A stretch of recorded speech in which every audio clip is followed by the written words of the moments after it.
Vampire Island 2.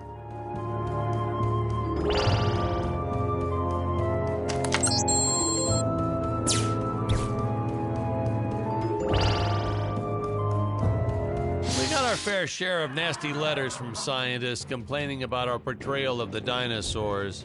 Was news to me. Apparently these stegosauruses weren't meat eaters. Must have preferred shellfish or something.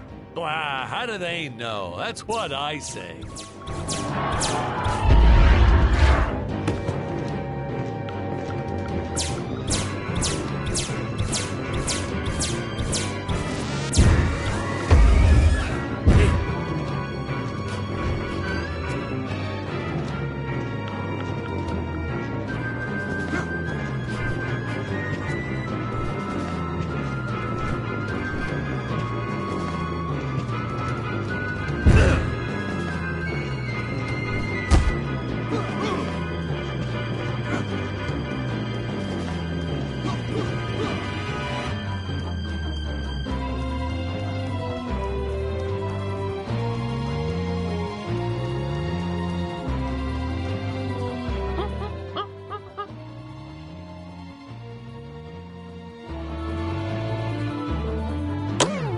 As usual, the local population is defenseless. That's where our hero steps in and saves the day.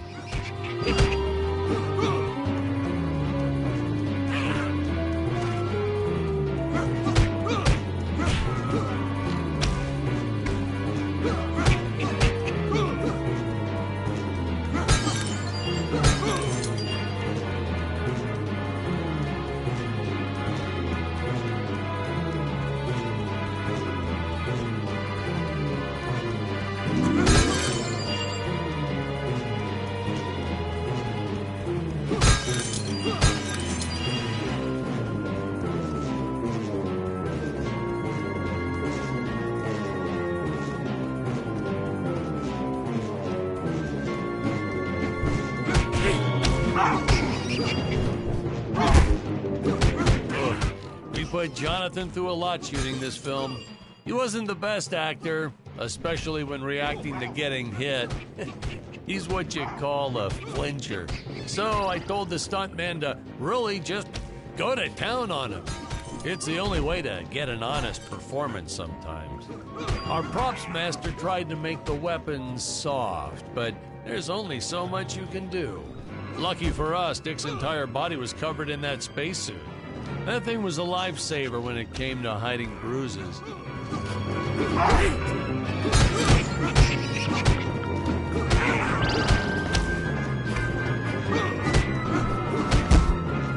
How curious.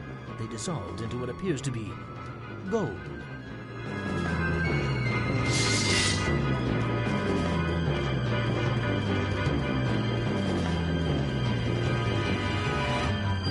You'll notice the gold disappears when Dick touches it.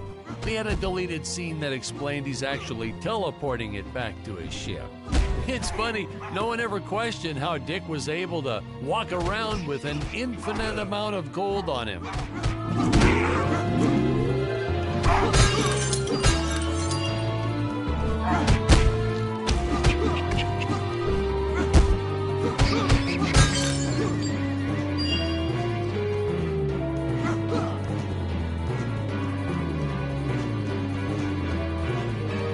We had to redo these shots. Our first attempt was kind of a disaster. We tried using real apes, thought it'd cut down on the costume budget a bit. But have you ever tried working with apes? They are the worst actors ever. They don't sit still for a moment, and the second you take your eyes off of them, they're flinging their feces all over the place. Jonathan refused to work with them after he got well, let's just say that he had to take more than a couple of showers one day. You know, you never forget the smell of monkey poo. We steam cleaned the studio top to bottom. Still never got rid of it entirely. All through the rest of the shot, we kept finding those little surprises hiding inside various props. Boy, were those the days.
Some really top-notch stop-motion effects, huh? Unfortunately, we skimped on the Dick Starspeed puppet a little. The Earthman is not for you to eat, fiend! Oh, this was groundbreaking. We had the woman rescuing the man for once. We were really ahead of our time with this scene, but well, then again, I've always been a bit progressive. The studio exec didn't seem to get why it was such a big deal, though. Sorry, we don't see this as anything unusual. Ha! Of course! It's unusual. A woman would never save the man. It just doesn't happen. Not in the movies, not in real life. I don't know why we didn't get more recognition for this scene. No, I guess I was just a little too ahead of my time.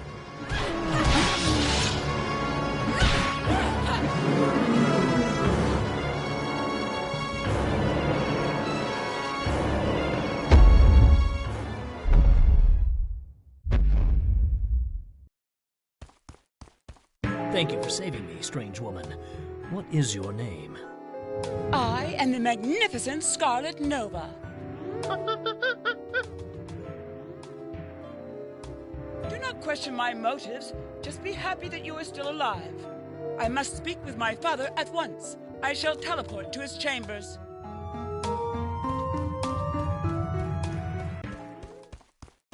So we'll be seeing our first example of teleportation being used by Scarlet right here.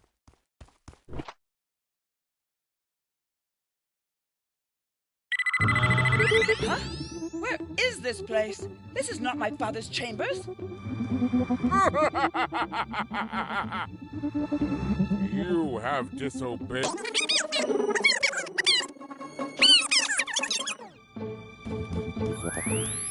Booster usage. Jump. Wait. Wait. Use booster. Survive deadly fall.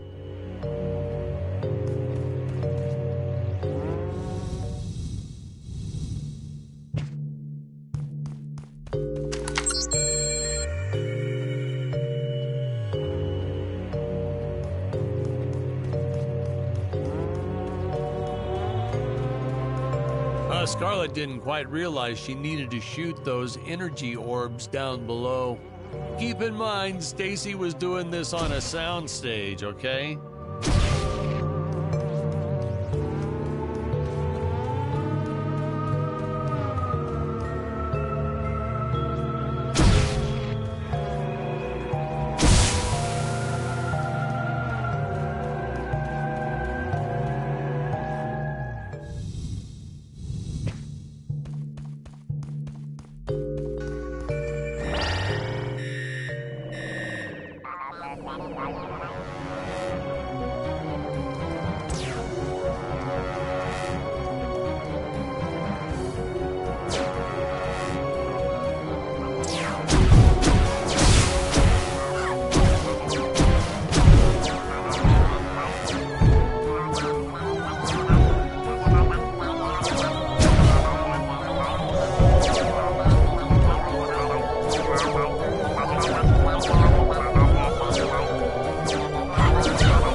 The energy imps.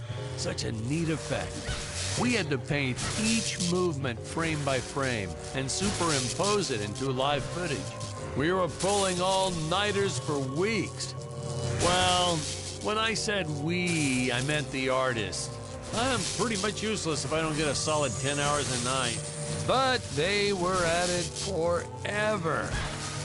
They had to redo it all because I accidentally told them red instead of blue the first time. Artists.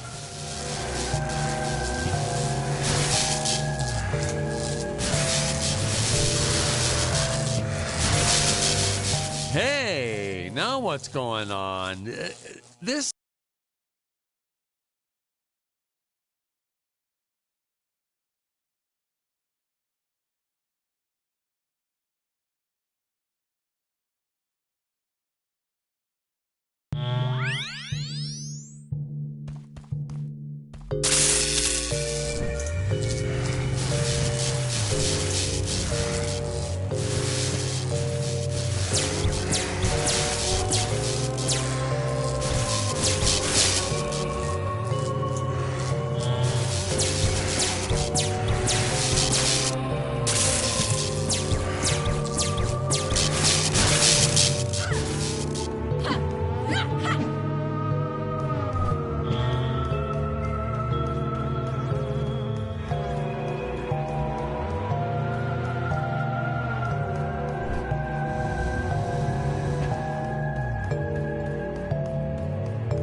father revoked my access to the telephone.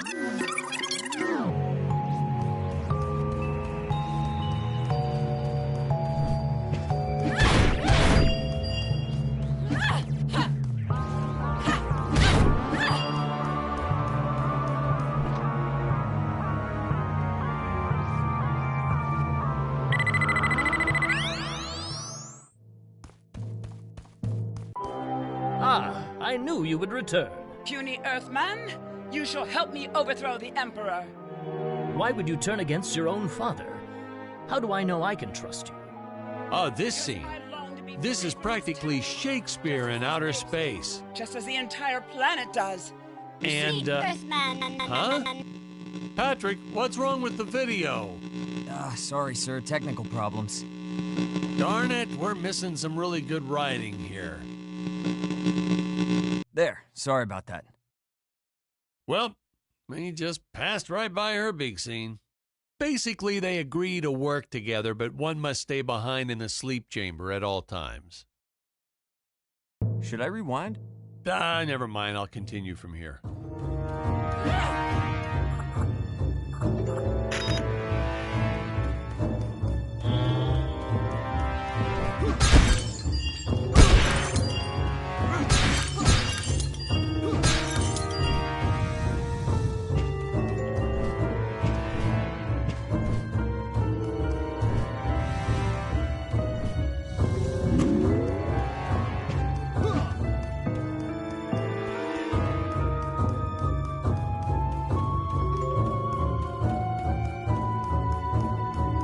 Right from the start, our budget was a little tight, even by standards back then. To make do, Tony shot a couple scenes in black and white. Originally, he intended to use it for flashbacks. But then I had to break it to him. Our film doesn't have flashbacks. We almost made it a silent film just to cut costs.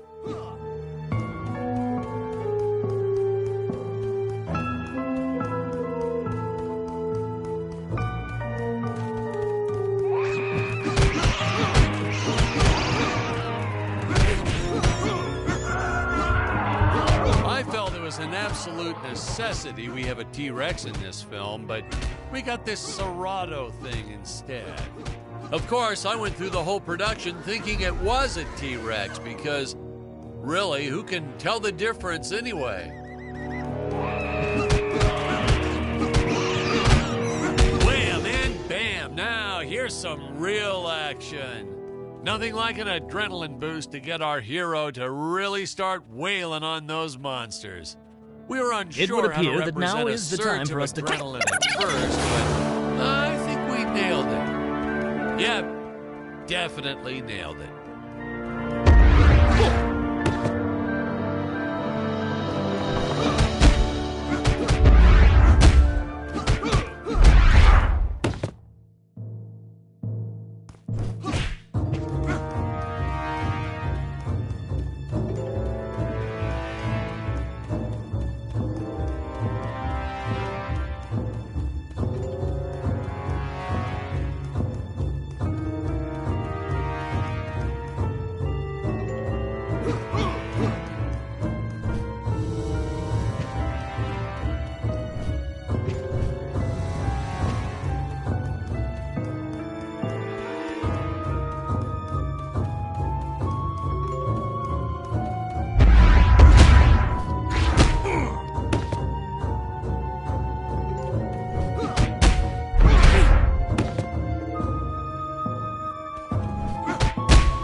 Spoiler alert, our heroes may or may not find a particular tool that will allow them to destroy those rock barriers later on in the film.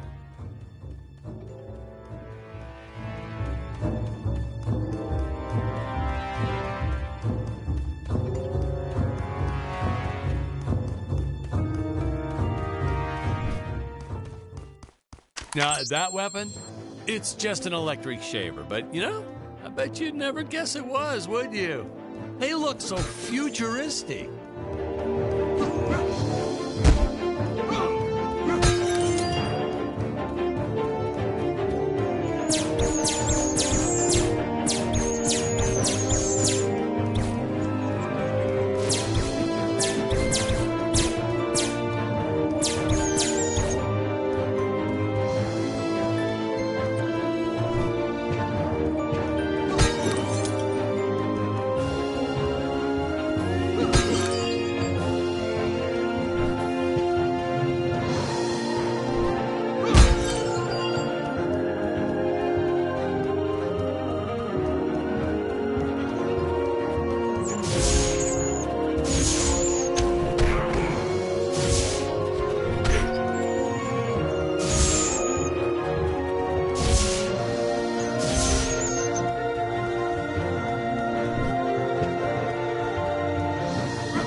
I could have made use of that one at some of our meetings with the studio. Oh, you'd like to see records of where our budget went to this month? Sure, let me get that for you right now. Foom, foom. Yeah. Unfortunately, those meetings ended in a much different way.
Taxidermist who helped us out with these bat creatures for real cheap. He's not good. He's kind of sloppy if you want to know the truth. But that's the best part. A sloppy bat looks scarier. Oh, but you gotta sew up that sphincter. Just trust me on that one.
squids. Some board member had these nephews who really wanted to be in the films. They made me cast them as squids. Whatever happened to artistic integrity? If you're going to cast a role not on merit, at least let it be a hot female role.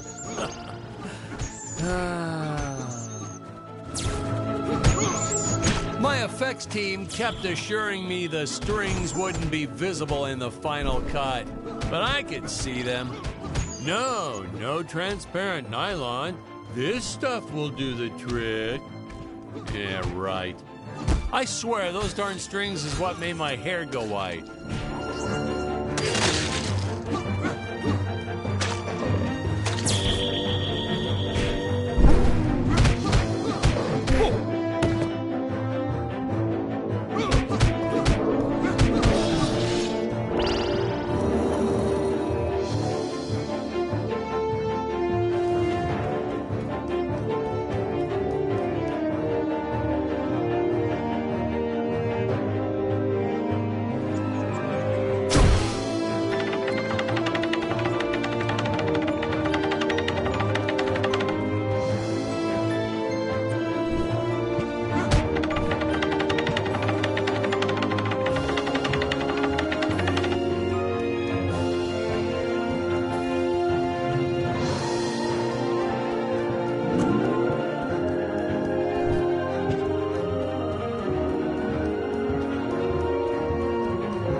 People thought it was odd that a simple wooden cage would have such an elaborate high-tech lock. But hey, if a Gravorian ever traveled to Earth, I'm sure they'd think a lot of our stuff was weird too.